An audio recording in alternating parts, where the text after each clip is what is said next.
ओम नमः शिवाय। भाद्रपद महीने में भगवान श्री कृष्ण, श्री गणेश और गायों के पूजन का विशेष महत्व है। इसके कृष्ण पक्ष की चतुर्थी तिथि को बहुला चौथ, बोल चौथ और हेरंब संकष्टी चतुर्थी आदि नामों से जाना जाता है। यशोदा नंदन श्री कृष्ण ने अपनी प्रिय गाय को भविष्य में इस तिथि को बहुला चौथ के नाम से जाना जाने का वरदान दिया था। बहुला नाम की गाय भगवान श्री कृष्ण को बहुत प्रिय थी और उसकी भगवान में अटूट श्रद्धा थी। लेकिन उसकी परीक्षा के बाद भगवान श्री कृष्ण ने उसे वरदान दिया कि अब से भाद्रपद कृष्ण पक्ष चतुर्थी को बहुला चौथ के नाम से जाना जाएगा। साथ ही जो कोई भी बहुला चौथ के दिन बहुला चौथ का व्रत करेगा या फिर गायों की पूजा करेगा, उसे धन और संतान सुख की प्राप्ति होगी।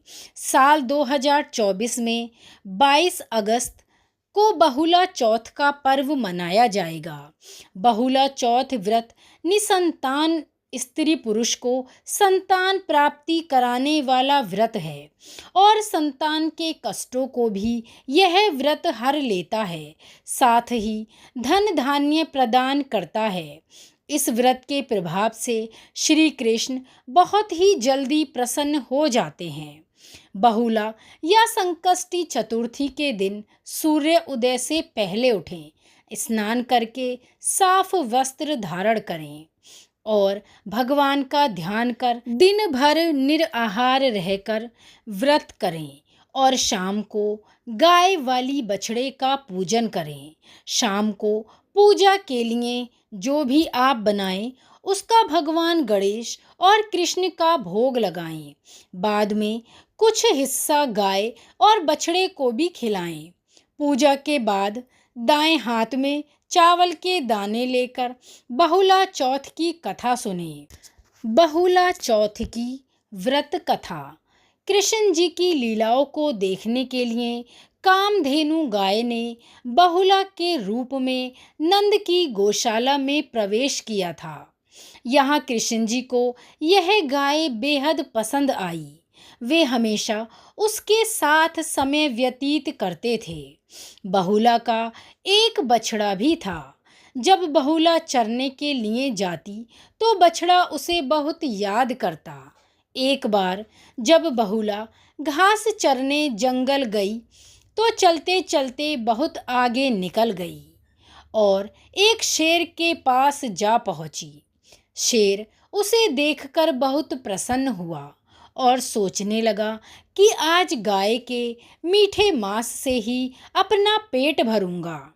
लेकिन शेर को देखकर वह सुंदर बहुला गाय बहुत डर गई और उस समय बहुला गाय को सिर्फ और सिर्फ अपने बच्चे का ख्याल आया। शेर जैसे ही गाय की ओर बढ़ा, बहुला ने शेर से नम्र निवेदन किया वो उसे अभी ना खाए। बहुला ने कहा कि मेरा बच्चा, मेरा बछड़ा घर पर भूखा है और आप इसीलिए मुझे जाने दें। मैं अपने बछड़े को दूध पिलाकर आपके पास वापस आ जाऊंगी। आप तब ही मुझे खा लेना और आप मुझे अपना निवाला बना लेना। शेर ने कहा, मैं कैसे तुम्हारी बातों पर विश्वास कर लूं?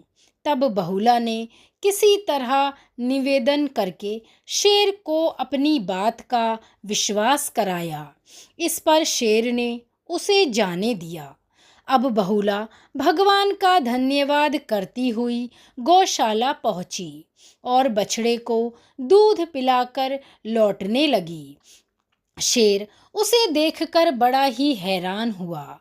भगवान श्री कृष्ण ही वह शेर थे जो कि बहुला की परीक्षा ले रहे थे। अब भगवान ने बहुला की सत्य निष्ठा और धर्मपरायण को जान लिया।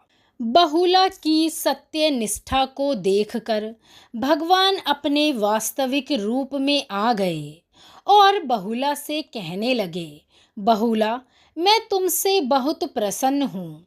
आज तुम अपनी बहुत बड़ी परीक्षा में सफल हो गईं। भविष्य में समस्त मानव जाति द्वारा भाद्रपद महीने के कृष्ण पक्ष की चतुर्थी के दिन तुम्हारी पूजा अर्चना की जाएगी, ऐसा मैं तुम्हें आशीर्वाद देता हूँ। और समस्त जाति तुमको गौ माता कहकर संबोधित करेगी। जो भी बहुला चतुर्थी का श्रद्धापूर्वक व्रत करेगा और मेरे साथ तुम्हारी भी पूजा करेगा, उसे धन, समृद्धि, ऐश्वर्य और संतान की प्राप्ति होगी। यह तुम्हारा व्रत सभी कष्टों से मुक्ति देने वाला होगा। इस तरह भगवान श्री कृष्ण ने अपनी एक सुंदर गाय को बहुला चौथ के नाम से ही प्रसिद्ध कर दिया। यही वो बहुला चौथ है जो भाद्रपद महीने में मनाई जाती है। बहुला चौथ की आप सभी को हार्दिक शुभकामनाएं। कहानी और जानकारी अच्छी लगी हो तो लाइक और शेयर जरूर करें। धन्यवाद। जय श्री कृष्णा।